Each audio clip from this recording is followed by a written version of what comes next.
My name is Luke Medrano. I'm one of the directors here with our junior high ministry, and I'm here to bring you your daily hope today on Jeremiah chapter 24. And so we pick up in this chapter with Jeremiah having a vision. And in this vision, he sees two things. He sees one basket of figs that are fresh, juicy, and ripe, and then he sees another basket that's rotten and disgusting and dying. And both of these baskets are on the steps right in front of the temple in Jerusalem. And so in this chapter, God speaks to him and goes, "Hey, what do you see?" And he goes on to explain this. And then we pick up in Jeremiah chapter 24, verse 4. Follow along with me in your Bibles, if you would. This is what it says. "Then the Lord gave me this message. This is what the Lord, the God of Israel, says. The good figs represent the exiles I sent from Judah to the land of the Babylonians. I will watch over and care for them, and I will bring them back here again. I will build them up and not tear them down. I will plant them and not uproot them. I will give them hearts that recognize me as the Lord. They will be my people, and I will be their God. For they will return to me wholeheartedly." And so I think that this message, or this vision that Jeremiah is seeing, I think it's a message conveying hope. And the message of hope towards the people of Israel. And basically God's saying, hey, you're enduring this time of exile. You're away from the land that you were given and promised. You're in a foreign place that you probably don't really know or understand fully. And you're facing these real, true hardships.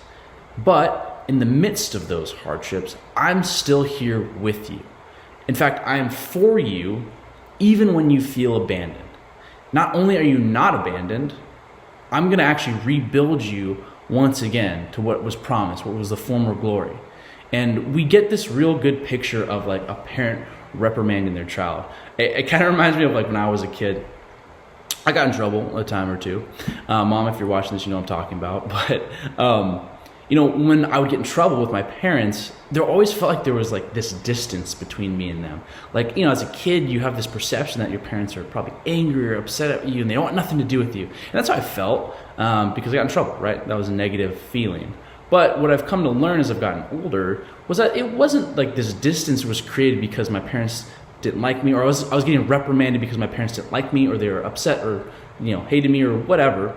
But the reprimanding was all in a place of love. It all came out of a place to say, hey, you messed up, but I want you to do better next time.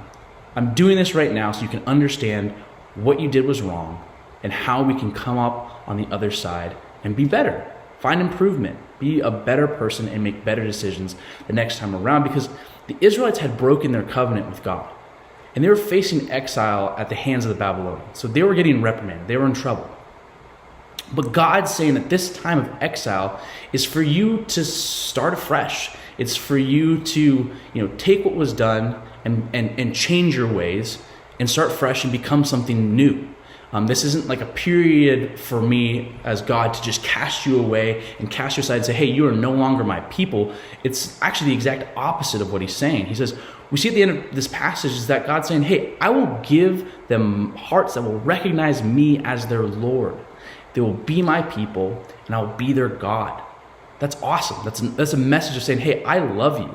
You're going to know and understand who I am and the role I play in your life, but I'm going to be your God, and you're going to be my people. And I'm still going to be looking after you. I'm still going to be caring for you, just as I was before all this, before the exile, before the hardships.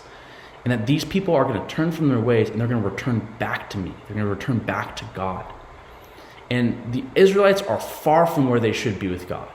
And they're also far from home. But I would say in situations like this, God's more present and with them than ever.